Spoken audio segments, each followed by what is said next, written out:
New York State Attorney General Letitia James campaigned on taking down Donald Trump. Now she's under investigation herself. Her allies want you to believe that it's just retaliation, but the facts tell a different story. Let's get into it. This is the Publisher's Desk with Damon K. Jones, brought to you by Black Westchester magazine, where life, culture, community, and faith meet truth, power, and purpose. Welcome back again, brothers and sisters, to the Publisher's Desk.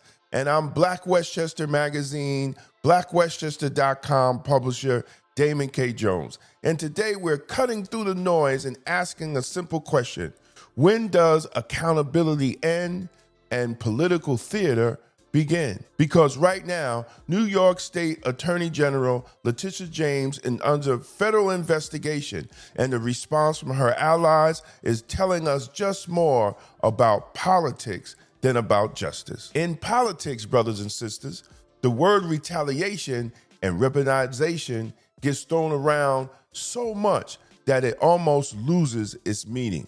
And now, as the federal prosecutors investigate Tish James for possible civil rights violations and mortgage fraud, Maryland Attorney General Anthony Brown has stepped forward with an open letter joined by other Democratic attorney generals condemning the investigation as an abuse of power. But here's the problem. Their defense conveniently ignores the substance of the charges. This isn't about minor clerical errors, brothers and sisters. The Department of Justice have convened a grand jury to determine whether James violated Donald Trump's civil rights in her fraud lawsuit, and whether she misrepresented her residency on a Virginia mortgage application. These are serious charges and the kind that could end the career of any ordinary lawyer. So why is James' defenders acting like she's above scrutiny? Let's not forget, James actually campaigned on going after Trump. This is not impartial justice. This was political ambition. America is an uncharted territory. We are angrier and more deeply divided than we've ever been at any point in our history since the Civil War. And at the eye of the storm is Donald Trump, ripping families apart, threatening women's most basic rights.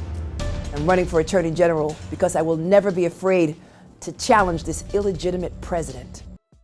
And now, the New York Appeals Court has already ruled that the $500 million judgment against Trump was excessive.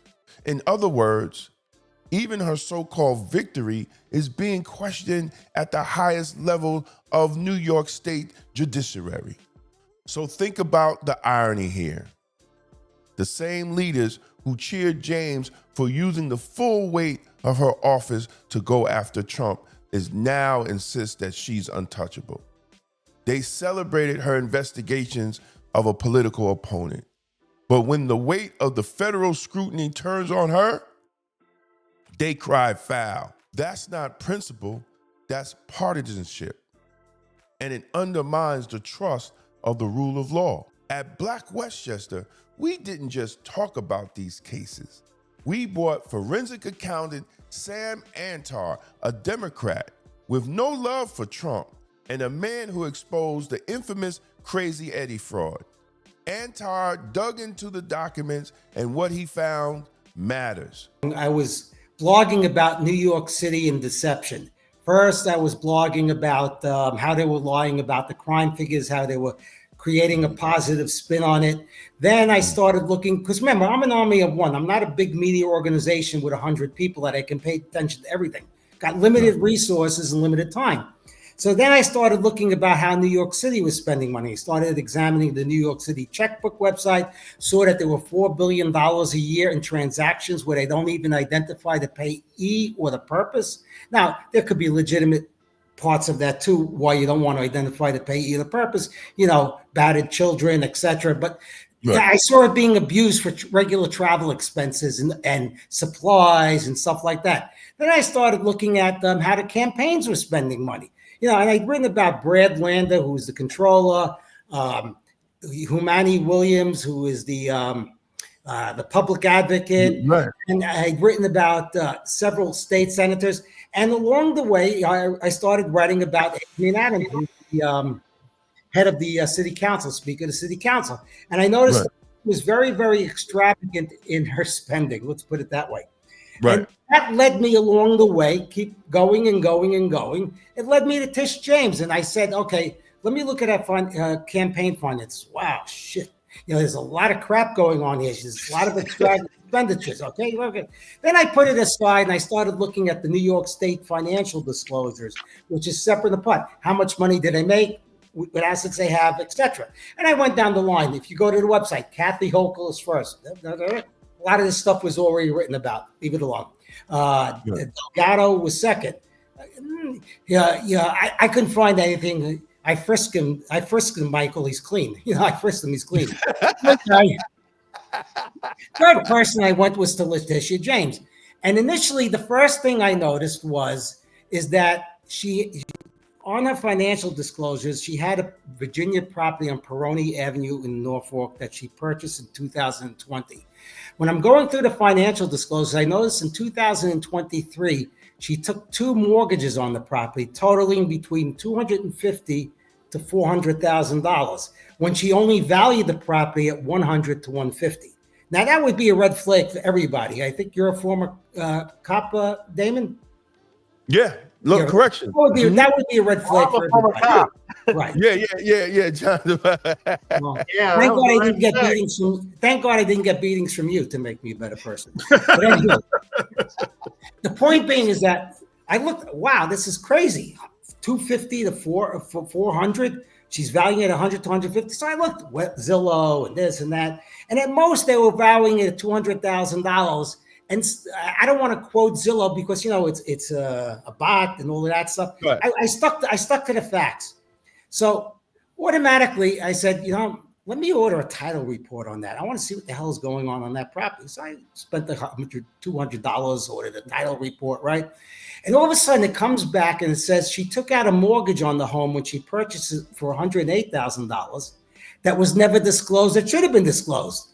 And the 2 mortgages that led me to the title report aren't in the property records. So I said, what the hell is going on here?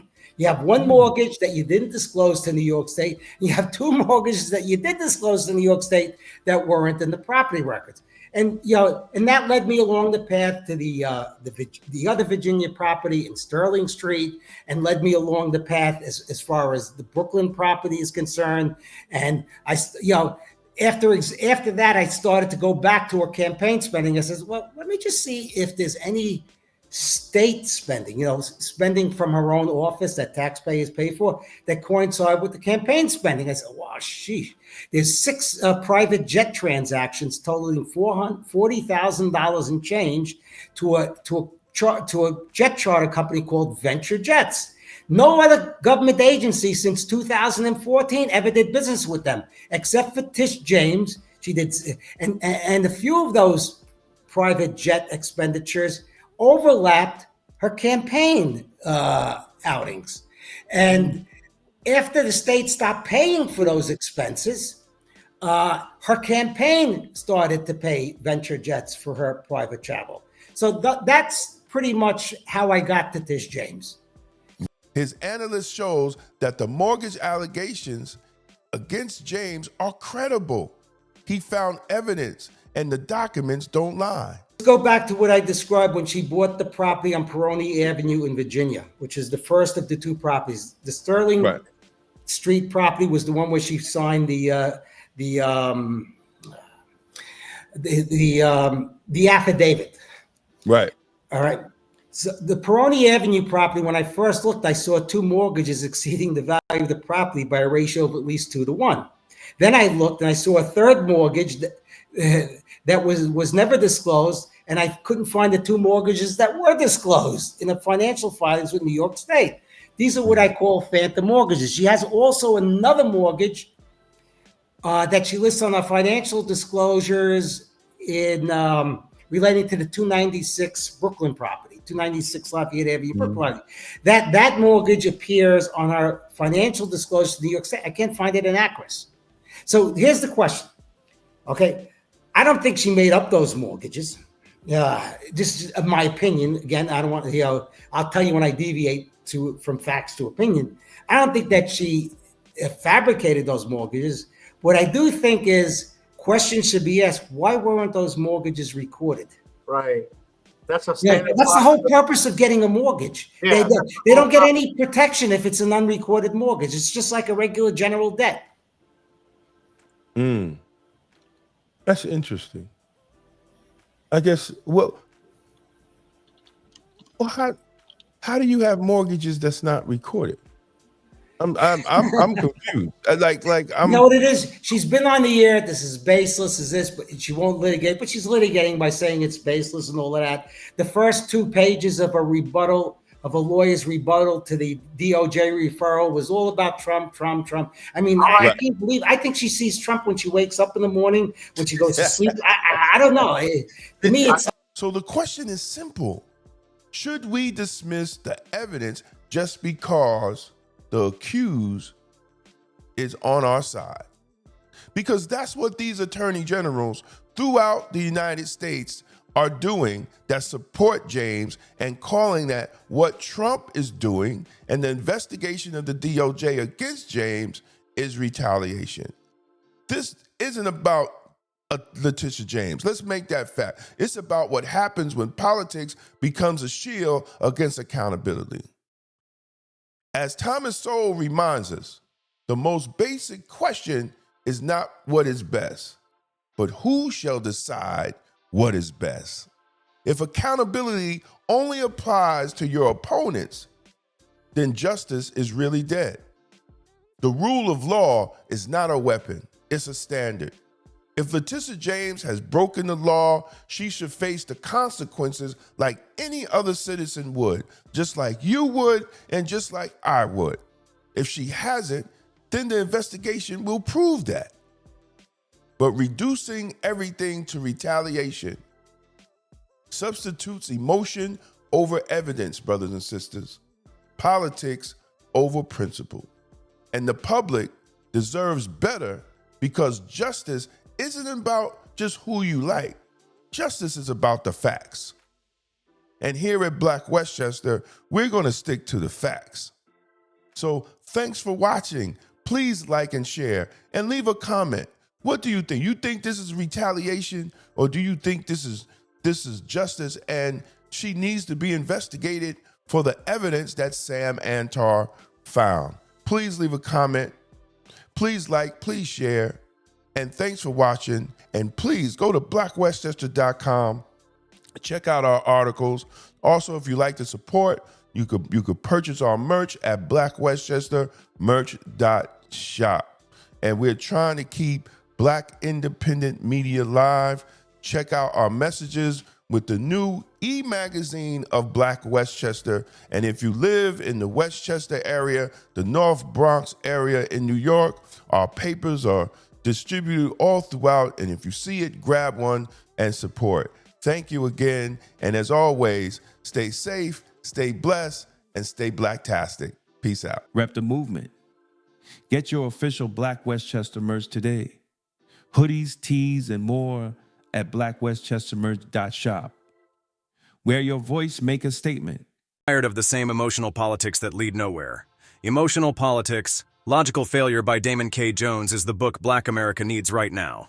It exposes the lies, challenges the gatekeepers, and calls for real strategy, not just symbolism. Power starts with truth. On sale, now, and available in audiobook on Amazon. Tolerance is for Cowards by Damon K. Jones. This book is not anti-police, it's pro-community. Discover how the extended policing strategy empowers you to demand real public safety, justice, and accountability from your local police department. Because the Black community deserves good policing. On sale now on Amazon and Audible. Discover Jesus and Divine Black Masculinity by Damon K. Jones. This a bold blueprint to restore faith, manhood, and purpose in Black America. Because the Black community needs good Black men. Available now on Amazon.